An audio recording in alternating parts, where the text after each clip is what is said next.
Today's video we'll be looking at why the fuse board is tripping.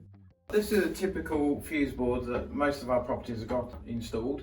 As you can see, we've got a red switch there, which is your main switch. So if there's any issues in the property, turn that switch off and that will turn the whole power off to the property. In this particular board, we've got one RCD and two RCDs. This RCD here controls these circuits. This RCD controls these circuits. In some of the fuse boards you may come across, there may be just one RCD and just a load of circuits. Right, if you ever come across any power tripping or you've lost circuit somewhere, obviously come to your fuse board. So looking at this fuse board, we can see that number 2 RCD is tripped. So we will try to reset it. Let's see what happens.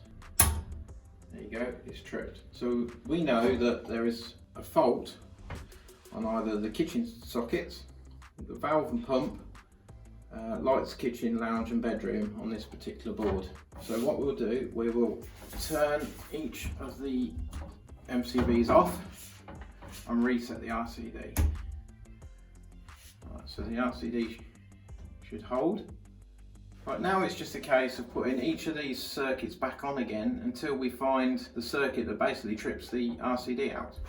So we'll put the kitchen sockets back on.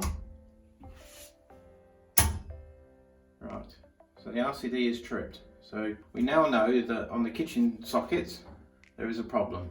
So what we'll do is we'll turn the kitchen sockets back off, we'll reset the RCD and we'll go on to the next circuit breaker. So the RCD is still holding in, so we'll go on to the next one.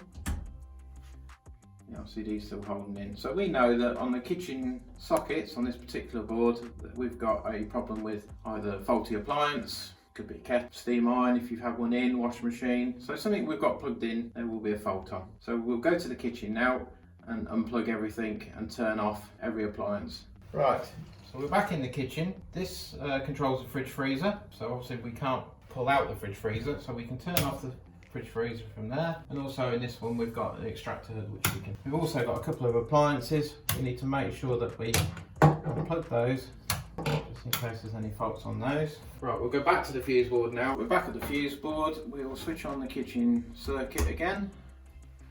Hopefully the LCD will hold in. Yep, so that LCD is held in, so we know that somewhere in the kitchen we've either unplugged or switched off a faulty appliance. So we'll go back to the kitchen and see if we can find the appliance. Okay, right, we're back in the kitchen. So we'll turn the fridge freezer on first, and then what we'll need to do is go back to the fuse board to see if the RCD is still held in. Right, so we're back at the fuse board. We can see that the RCD is still held on. So we know that the fridge freezer we've just turned back on is okay, there's no fault on it. So we'll need to go back to the kitchen and switch something else back on.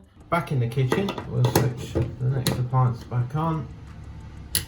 And we'll go back to the fuse board to see if anything's tripped. Right, we're back at the fuse board.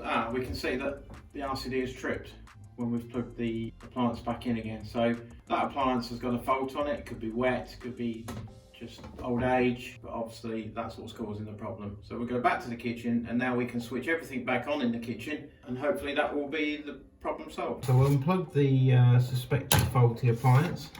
And what we can do now, we can go around and plug everything and switch everything back on that we had on previously, apart from the suspected faulty one. So everything's now plugged back in again. The LCD is still holding in.